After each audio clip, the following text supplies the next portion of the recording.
Hi friends, welcome to my YouTube channel. आज हम बात करेंगे दोस्तों 15G एंड 15H के बारे में। 15G 15H होता क्या है? अब देखिएगा, महीने साल के अंत में या स्टार्टिंग में कभी तो साल भर में एक बार आपने अगर एफडी करा रखा है कहीं से भी, कोई सा भी बैंक में, तो आप देखिएगा कि आपके फोन में मैसेज आता है कि please submit your 15G and 15H जो भी आप है वो आप जमा कर दीजिए। तो वो क्यों 15G 15H जमा करने बोलता है? अगर जमा नहीं किया तो उसका नुकसान क्या होता है? तो आप इतना जान लीजिए कि अगर आप ब्याज से, मतलब एफडी से, अगर आप नॉर्मल सिटीजन हैं तो पूरे साल में 40,000 तक कमाते हैं सिर्फ ब्याज से, तो आपको 40,000 रुपये आप कमाते हैं तो आपको 15G देने की जरूरत नहीं है। अगर पूरे साल में सीनियर सिटीजन है कोई और पूरे साल में 50,000 रुपया कमाता है तो उनको 15H जमा देने का नहीं है। तो आप पहले ही तो ये जाने। और दूसरी बात यह है कि नॉर्मल सिटीजन के लिए 15G होता है और सीनियर सिटीजन के लिए 15H होता है। तो 40,000 तक आप कमाए तो आपको ये देने की जरूरत नहीं है, और सीनियर सिटीजन 50,000 कमाए तो 15H देने की जरूरत नहीं है। बट आप 40,000 से थोड़ा भी, 1 रुपया भी आप कमा लेते हैं, 40,000 से 1 रुपया भी आप ज्यादा कमा लेते हैं और अगर 15G जमा नहीं देते हैं तो आपको इस 40,000 के ऊपर, 40,000 1 रुपया के ऊपर 10% बैंक जो है टीडीएस कट कर लेगा, और कट करके वो पैसा इनकम टैक्स को दे देता है। तो यहां पे भी सेम है, 50,000 से आप 1 रुपया भी ज्यादा कमाए और आपने 15H जमा नहीं दिया तो आपका 10% जो है टीडीएस कट करके बैंक जो है इनकम टैक्स को दे देता है।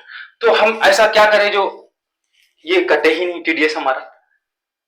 तो उसके लिए आपको 15, जो नॉर्मल सिटीजन है 15H जी देना पड़ेगा, और जो सीनियर सिटीजन है उसको 15G देना पड़ेगा। तो बहुत लोग क्या करते हैं कि ना 15 ये भी नहीं देते हैं सीनियर सिटीजन, और नॉर्मल सिटीजन ये भी जमा नहीं कर पाते, 15G भी नहीं जमा करते हैं और 15H सीनियर सिटीजन जमा नहीं कर पाते।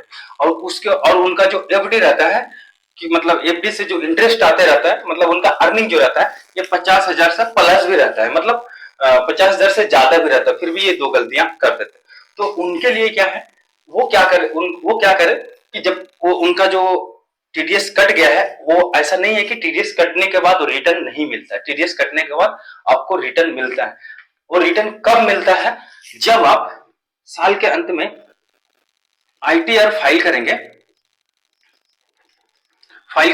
तो आपको जो भी टीडीएस कटा रहेगा वो हो जाता है रिफंड।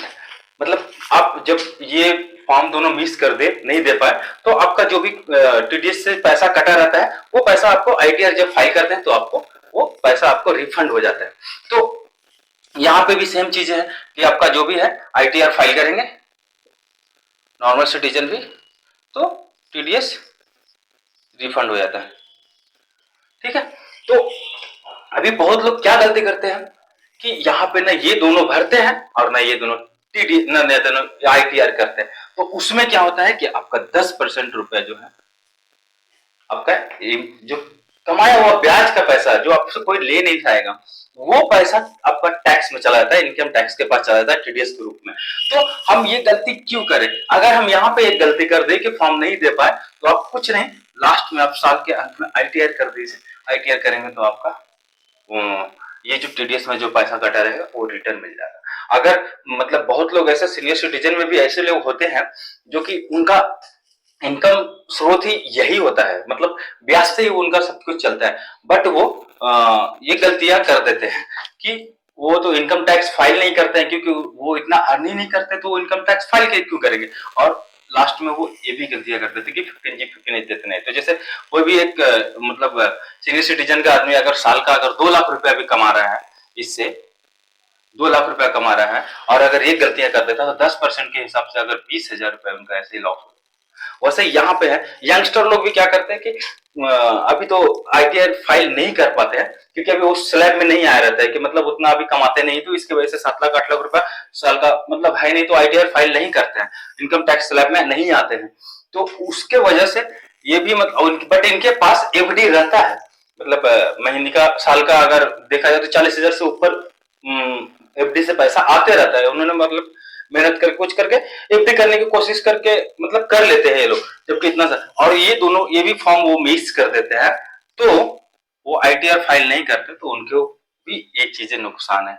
अब बहुत जगह पे ऐसा होता है, गाँव में देखिएगा कि आईटीआर के तो बहुत लोग नाम भी नहीं जानते हैं, मतलब आईटीआर होता क्या है, उनको बोलेंगे तो सुनने में मतलब आईटीआर क्या होता है, मतलब ऐसा उनको लगता है, तो वो बट उनके पास एफडी रहता है और ये सब चीजें मिस कर देते हैं वो, तो इसके वजह से उनका अच्छा खासा नुकसान हो जाता है। तो ये नुकसान क्यों हो, इस नुकसान ना हो, इसके लिए मेरा ये वीडियो बनाने का मेन उद्देश्य यही था कि आप समझे जाने, ये नुकसान आपका ना हो, आप समय से ये 2 फॉर्म जमा कर देंगे तो शायद आप 2 लाख वहां पे कहीं डिफरेंट डिफरेंट जगह पे एफडी कराए रहते हैं, बट उनको लगता है कि सब जगह देने की जरूरत नहीं है 15G। आप जहां भी करवाए हैं 15G मतलब एफडी, कहीं भी आप कोई से भी बैंक में करवाए तो वहां कितने का भी कराए, 2 लाख 4 लाख 5 लाख, तो जहां पे जितने जितने का कराए आपको वहां पे जाके जमा दे देने की जरूरत है। अगर नहीं देंगे तो आपका सारा जो मतलब ये होता है एफडी होता है वो सब पैन कार्ड से लिंक होता है। आप ऐसा लगेगा कि हम मतलब ये बैंक में जमा किए तो यहाँ पे थोड़ी 10 लाख किया है तो हमारा यहाँ पे इतना ब्याज तो आएगा नहीं, वहां बैंक में मतलब डिफरेंट डिफरेंट जगह पे आप इतना समझ लीजिए कि आपको कोई सा भी बैंक से कहीं से भी आपको पूरा मतलब मिलाने के बाद अगर सीनियर सिटीजन है 50,000 आ रहा है तो आपको टीडीएस नहीं भर मतलब 15G 15H नहीं दिए तो भी चलेगा, नहीं कट करेगा टीडीएस। एंड इसमें जो है अगर आप 15G 15H नहीं भर रहे हैं तो यहाँ पे भी टीडीएस नहीं कटेगा। तो अगर आप ये चीजें दोनों गलतियां करते हैं तो कहीं से भी आपको पैन कार्ड से सारा लिंक होता है, तो आप कहीं भी एफडी किए रहेंगे तो आपका पैसा कट हो जाएगा। तो इसलिए ध्यान दें कि आप जहां जहां भी एफडी किए हैं वहां वहां आप ये फॉर्म को जमा कर दें। अगर ये फॉर्म जमा नहीं कर पा रहे हैं तो आप लास्ट में साल के आईटीआर कर दें। अब कट क्यों, मतलब कटे ही नहीं इसके लिए पहले मतलब टीडीएस रिटर्न क्यों लाना है कि आपको, मतलब वहां से रिटर्न क्यों लाने का जब कटने ही नहीं देने का। इसलिए ये दोनों फॉर्म को जमा कर देने का, अगर सीनियर सिटीजन है तो 15 जमा कर देने का और नॉर्मल सिटीजन है तो 50G जमा कर देने का। तो सिंपल सी बात है, आप समझ ही गए होंगे।